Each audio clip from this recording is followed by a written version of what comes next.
এইবার কাজরি বন্দ্যোপাধ্যায় অর্থাৎ রাজ্যের মুখ্যমন্ত্রী মমতা ব্যানার্জির ভাতৃবধূর হাটে হাড়ি ভাঙলো। হাইকোর্টে যে মামলাটি চলছিল, যেটি যথেষ্ট হাইলাইট হয়েছিল, সেই মামলা আর সেই মামলাতে থাকলো না, কারণ এবার মোড় অন্যদিকে ঘুরছে।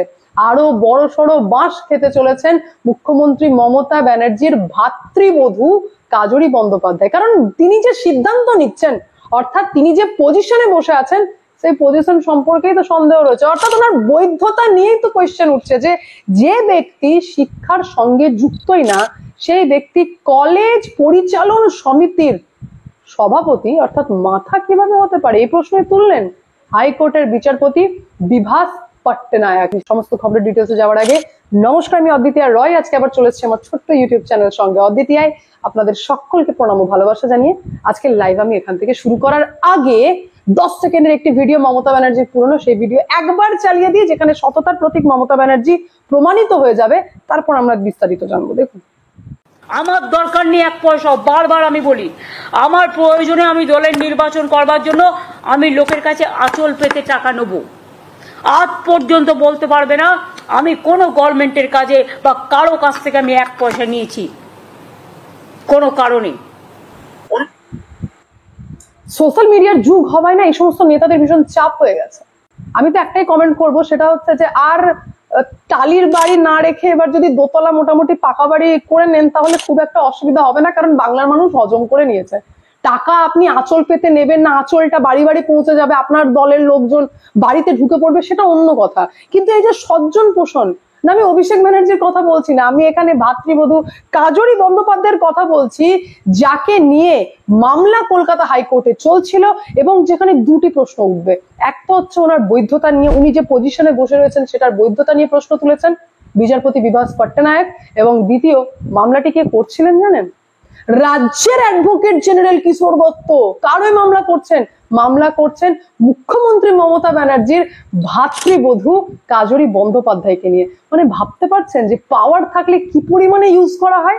কি হয়েছে বিষয়টা জানিয়ে দিই আপনাদেরকে, যে মামলা শুনতে শুনতে বিচারপতি অবাক হয়ে বলছেন যে কলেজের পরিচালন সমিতির সভাপতি হিসেবে এই কাজরি বন্দ্যোপাধ্যায় নিয়োগের কি আদৌ কোনো বৈধতা আছে? কারণ এ তো আইন কানুনই মানা হয়নি। 2017 সালের আইনে কি বলা রয়েছে? 2017 সালের আইন অনুযায়ী বলা রয়েছে কলেজ পরিচালন সমিতি যে আইন মেনে হওয়ার কথা, অর্থাৎ 3 জন স্থায়ী শিক্ষক এবং 1 জন অশিক্ষক কর্মচারীর থাকার কথা, সেই আইন তো মানাই হয়নি। কেমন করে মানা হয়নি বলছেন? শুধু রাজ্য সরকারের মনোনীত সদস্যদের নিয়ে কলেজ পরিচালন সমিতি সম্পূর্ণ হয় না, মন্তব্য করছেন বিচারপতি বিভাস পট্টনায়ক। তিনি এটাও বলছেন যে কলেজের পরিচালন সমিতির সভাপতিকে শিক্ষার সঙ্গে যুক্ত ব্যক্তি হতে হবে। তার পাশাপাশি তিনি আরো বলছেন যে আদালত এটা মনে করছেন যে কলেজ পরিচালন সমিতি আনুষ্ঠানিকভাবে গঠিতই হয়নি, এটা প্রপার রুলসই ফলো করেনি। ফলে এই কাজরি বন্দ্যোপাধ্যায় যে সিদ্ধান্ত নিচ্ছেন, সেই সিদ্ধান্ত নেওয়ার তো রাইটই নেই ওনার। উনি কোন বেসিসে সিদ্ধান্ত নিচ্ছেন?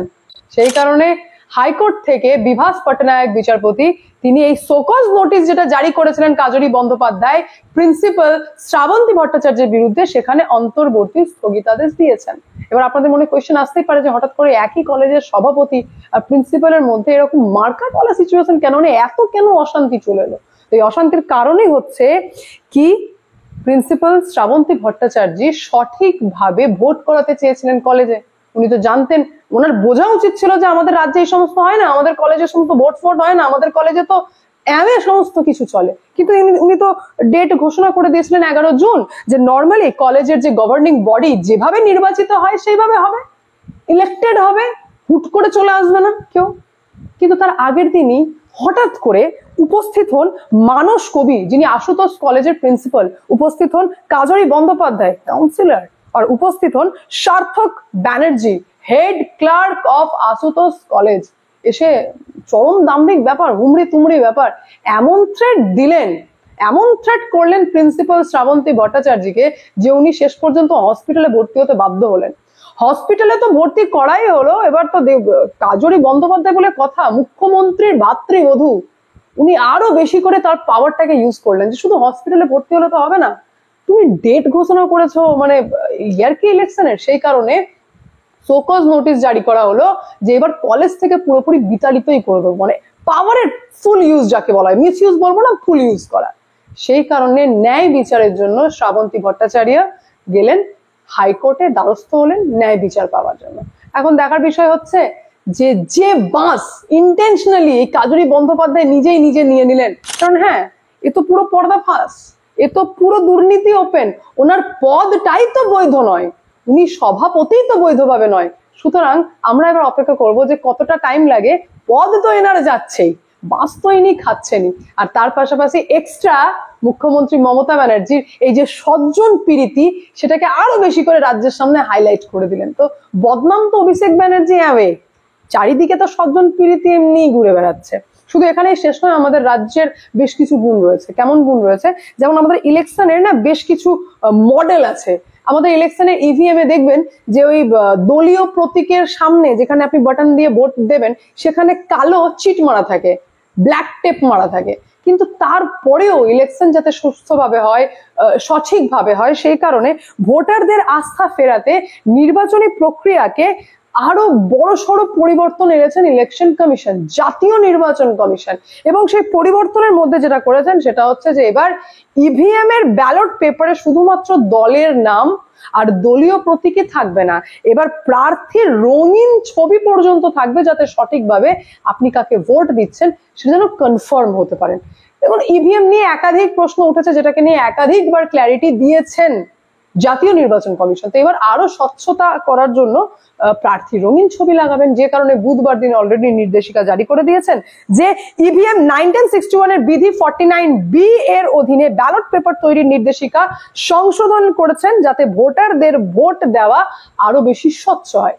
নির্দেশিকাগুলি একবার আপনাদের সামনে তুলে ধরি, যেখানে রয়েছে প্রার্থীদের রঙিন ফটোগ্রাফ থাকবে ইভিএম এ, থাকবে প্রার্থীদের সিরিয়াল নাম্বার স্পষ্টভাবে দেখা যাবে, প্রার্থীদের নাম লেখা থাকবে মোটা হরফে, ওপরের বাম দিকে প্রার্থীর ছবি থাকবে, উল্লেখ থাকবে ব্যালট পেপারের সিরিয়াল নাম্বার, থাকবে একটি ব্যালট পেপারে 15 জনের বেশি প্রার্থীর নাম থাকবে না, বিধানসভা নির্বাচনের জন্য গোলাপি রঙের কাগজ ব্যবহার করা হবে।